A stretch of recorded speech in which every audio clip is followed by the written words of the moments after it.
लोकसभा चुनाव में भाजपा को पूर्ण बहुमत नहीं मिलने के बाद से कई कयास लगाया जा रहा है कि चंद्रबाबू नायडू और नीतीश कुमार के समर्थन पर ही केंद्र सरकार बनेगी, यानी त्रिशंकु सरकार बनने के आसार दिखाई दे रही है। ऐसे हालात में महाराष्ट्र के नागपुर में एक पोस्टर सभी का ध्यान केंद्रित कर रहा है। नागपुर भाजपा से तीसरी बार जीत हासिल कर चुके भाजपा के वरिष्ठ नेता नितिन गडकरी के पोस्टर लगाए गए हैं।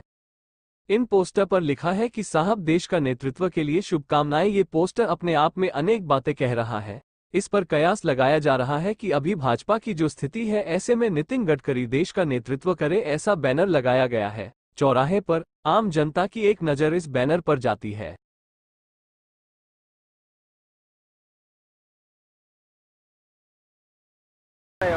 देशाचं नेतृत्व त्यांनी करावंच, ती एक मोहीम जी आहे मी या फलकाच्या माध्यमातून नागपूर शहरात सुरू केलेली आहे।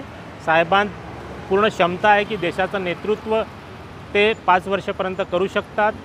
5 वर्षात देशाची जी प्रगती जी आज झालेली आहे ती अजून द्विगुणित ते करू शकतात। वर्ल्डमध्ये देशाचं नाव जे आहे ते फार मोठ्या प्रमाणात ते अजून करू शकतात। ती पूर्ण त्यांच्या क्षमता आहे, म्हणून त्यांना पंतप्रधान बनवावं अशी आमची इच्छा आहे। अच्छा, का वाटतं तुम्हाला? कारण की पंतप्रधान नरेंद्र मोदी सध्या आहेत आणि ते स्वतःची भाजपवाल्यांची इच्छा आहे, मात्र तुम्ही नितीन गडकरी पंतप्रधान असं का म्हणता? नाही, असं आहे की भारतीय जनता पक्षाला पूर्णपणे बहुमत मिळालेलं नाही आहे। त्यांच्यासोबत जे 36 पार्टींचं अलायन्स आहे त्याला इंडिया नाव दिलेलं आहे, त्याला पूर्णपणे बहुमत मिळालेलं आहे। आता शेवटी यांच्याजवळ किती 239 आहे। आता 239 272चा फरक आहे ना।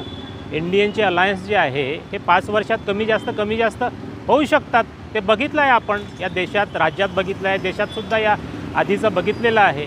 म्हणून या सगळ्यांना सांभाळायची क्षमता जी आहे ती गडकरी साहेबांजवळ आहे।